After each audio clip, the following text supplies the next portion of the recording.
Point, yes, it's Minotte. Thank you so much. And thank you all for being so gracious, for staying here for so long to hear all of us. I am a member of First Church of Christ Scientist. I can certainly not speak for the entire church body specifically or individually, but I can speak for the idea of the project, which we and I certainly support. I had the opportunity a couple of weeks ago to speak to a body such as yours, and I started out by saying this. Mary Baker Eddy, who discovered Christian Science in 1866, was asked when she was a child, if you had an orange, and if you peeled it, and if you ate the whole thing and threw out the seeds, what would you have left? You'd have the thought of it. And I truly believe that the thought of this project is enduring. If anything is substantive, it has to be enduring. And I know that the thought behind this is freedom, because that's what Christian Science stands for. I in no way envision a church which is emptied out. I envision a church which is growing. And in fact, at present, our membership is growing. And I know that even though I can't speak for individual members, I do speak for the teachings of Christian Science, which are fundamentally based in truth. And I also know that part of the teaching says that because of our relationship to each other and our relationship to God, that what blesses one blesses all.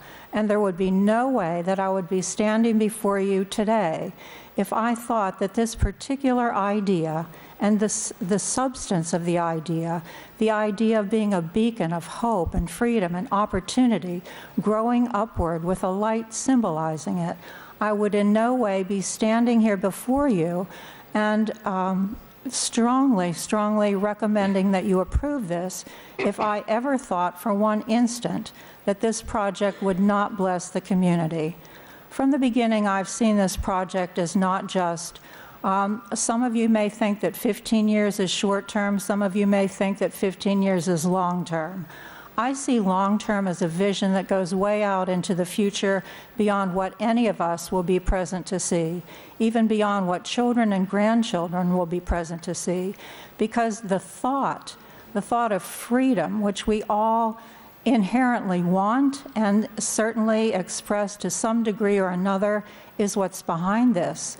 The architect who's been lauded and in some ways disparaged, not personally this morning, but he is one of the architects who's been called the healing architect.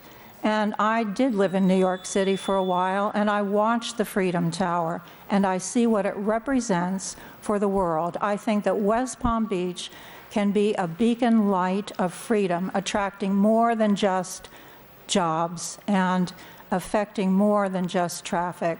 I hope that you'll consider accepting our proposal. Thank you. Thank you, Ms. Minotte. Ms. Minotte, did you fill out 2 cards? Oh, I did, but then I was told that if I wanted to speak, you would just discard that. Thank you. Thank you. Up next,